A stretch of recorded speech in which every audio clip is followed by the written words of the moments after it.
Hallo, freut mich, dass du dich für diesen Vergleichstest der 3 Cruising Boards von Stormline interessierst. Mit dem Premium 10.6, dem PowerMax 10.6 und dem PowerMax Pro 10.6 haben wir bisher aus jeder Serie des Herstellers das 3,20 Meter Board für dich getestet. Damit du die einzelnen Modelle miteinander vergleichen kannst, haben wir sie in diesem Video direkt gegenübergestellt.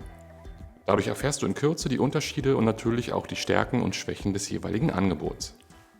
Wenn du noch mehr und detailliertere Informationen möchtest, empfehle ich dir einen Blick in die separaten Videotestberichte und die Lektüre der ausführlichen schriftlichen Boardtests auf standuppaddling.org. Die Links dazu findest du selbstverständlich in der Videobeschreibung. Unser Ziel ist dabei immer, dir sämtliche Fakten und Informationen in geballter Weise zur Verfügung zu stellen. Dabei profitierst du von unserer jahrelangen Erfahrung, die wir sehr gerne mit dir teilen. Die Testboards wurden von Stormline gesponsert, deshalb findest du unten auch immer einen Link zum aktuellen Angebot. Wenn du diesen nutzt, um dir eins der Boards zu besorgen, bekommen wir eine kleine Provision. Dadurch können wir unsere Kosten decken und sind auch in der Zukunft in der Lage, dir immer die neuesten Subboards und Zubehörteile zu präsentieren. Dein Preis ändert sich dadurch natürlich nicht. Vielen Dank für deine Unterstützung. Fangen wir zunächst mal damit an, was alle 3 Boards gemeinsam haben. Mit 320 cm Länge, 80 cm Breite und 15 cm Dicke sind die Boards gleich groß. In der Theorie ist das Premium 10.6 1 cm schmaler, was in der Praxis aber ohne Relevanz ist. Das sind letztlich Allround-Maße, die eine hohe Kippstabilität und eine ausgewogene Wendigkeit gewährleisten. Alle besitzen eine stromlinienförmige Cruising-Shape mit betonter Bordspitze und geradem Heck für geschmeidiges Laufverhalten. Außerdem haben sie ein 2+1 Fin-Setup aus 2 fest verbauten Seitenfinnen und einer abnehmbaren Mittelfinne. Diese Variante unterstützt die Grundstabilität und die Wendigkeit. Die nach oben gebogene Bordspitze sorgt dafür, dass die Nose bei Wellen nicht so leicht unter Wasser taucht. Auch bei der Ausstattung gibt es einige Gemeinsamkeiten. Zum Beispiel das Gepäcknetz. Es ist ein flexibles Decknetz, das jeweils an 6 verstärkten D-Ringen befestigt ist. Dazu gibt es 6 freie D-Ringe. Alle Modelle verfügen über 4 D-Ringe mit einem optionalen Kajaksitz, einen Ring am Heck für die Leash und einem Abschlepp- bzw. Ankerring an der Unterseite der Nose. Ein Kickpad. Der erhöhte Bereich im hinteren Bereich der Standfläche lädt zu spektakulären Drehungen ein. Dafür musst du gekonnt dein Gewicht auf der Stelle verlagern und schon hebt sich die Nose aus dem Wasser. Eine Action-Cam-Halterung. Jeweils auf der Nose der Boards ist Platz für eine Action-Cam. So bleiben deine Sub-Abenteuer unvergesslich. Eine Colt Leash, eine rot-schwarze und spiralförmige Sicherungsleine mit Neoprenmanschette liegt jedem Set dabei. Außerdem eine umschaltbare Doppelhub-Luftpumpe mit Druckanzeige. Damit du die Boards startklar machen kannst, ist jeweils die gleiche Doppelhub-Luftpumpe mit Druckanzeige im Set enthalten. Beginne mit dem Doppelhub-Modus, in dem sie beim Hochziehen und beim Runterdrücken arbeitet und schalte erst bei steigendem Gegendruck in den leichteren Einzelhubbetrieb. Sie pumpt dann nur noch beim Herunterdrücken des Griffteils.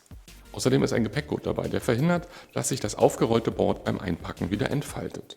Und dann haben wir noch ein Repair-Kit, 2 PVC-Patches, eine kleine Tube Klebstoff und Ventilschlüssel in orangefarbener wasserdichter Dose. Die sind zum Ausbessern von Defekten und zur Kontrolle und zum Austausch des Ventils. Soweit so gut, doch worin unterscheiden sich die Boards? Design ist immer Geschmackssache. Welcher Style und welche Farben am besten zu ihr passen, kannst nur du entscheiden. Der wichtigste Unterschied, der sich auch preislich bemerkbar macht, liegt in der individuellen Konstruktion der Boards. Das Premium 10.6 besitzt einen einlagigen Aufbau der Außenhülle mit zusätzlicher Verstärkung an den Seitenflächen und im Bereich der Nose. Es ist ein günstiger Aufbau mit Abzügen bei der Steifigkeit und Traglast, ca. 85 Kilogramm. Das PowerMax 10.6. Das PowerMax 10.6 hat einen komplett doppellagigen Aufbau, sogenannte Double Layer, und ist dadurch robust, steif und bis zu 90 Kilo belastbar. Mit 10 Kilogramm ist es aber auch das schwerste Testmodell. Das PowerMax Pro 10.6 besitzt einen hochwertigen, verwobenen Bordkern, den sogenannten Woven Drop Stitch. Es besitzt eine zweilagig verschweißte Außenhülle im Fusion-Verfahren.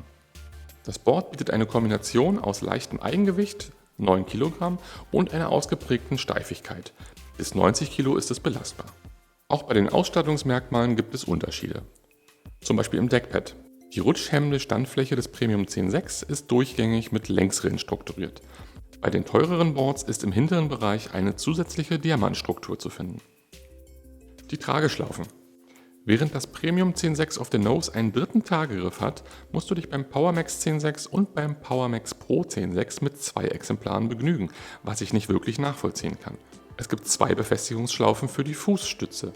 Beim PowerMax und beim PowerMax Pro wird eine gepolsterte Fußstütze aus Aluminium mitgeliefert, die an den zwei Schlaufen im vorderen Bereich der Standfläche befestigt wird.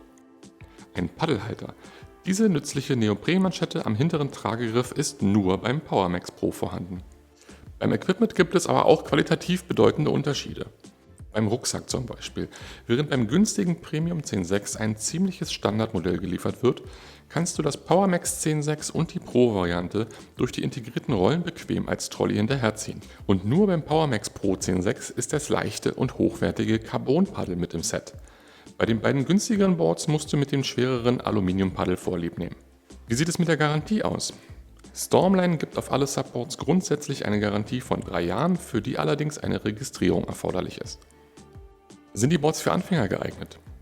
Alle Boards eignen sich auch für Anfänger gut, da sie eine gute Kippstabilität bieten, die den wackeligen Einstieg erleichtert.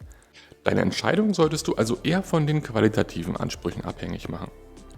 Alle 3 getesteten Stormline-Modelle sind vielseitig einsetzbare Cruising-Modelle. Die Preisdifferenz ist durch die qualitativen Unterschiede im Aufbau und beim Zubehör vollkommen nachvollziehbar. Das Stormline Premium 10.6 ist ein gutes Board für preisbewusste Einsteiger und Gelegenheitspaddler bis maximal 85 Kilogramm. Das PowerMax 10.6 erreicht durch den doppellagigen Aufbau aber eine bessere Steifigkeit und Belastbarkeit, was man auch bei der Performance spürt. Außerdem kommt dieses Board mit einer zusätzlichen Fußstütze und einem komfortablen Trolley-Rucksack zu dir. Das PowerMax Pro 10.6 ist qualitativ am besten und durch die Fusion-Konstruktion absolut modern und hochwertig. Es vereint ein niedriges Gewicht mit optimaler Steifigkeit. Im Vergleich zum PowerMax ist außerdem ein integrierter Paddelhalter an der hinteren Trageschlaufe vorhanden und ein leichtes Carbon-Paddel mit im Set. Für sehr anspruchsvolle Nutzer, die oft mit dem Board unterwegs sind, ist das sicher die beste Wahl. Abgesehen von der Traglast solltest du deine Entscheidung immer im Hinblick auf deine eigenen Erwartungen und dein Budget treffen. Ich hoffe, dieses Video erleichtert dir die schwierige Wahl. Damit du auch in Zukunft keinen Subtest mehr verpasst, würden wir uns natürlich sehr über ein Abo unseres Kanals und über ein Like für dieses Video freuen. Bis zum nächsten Mal. Ciao.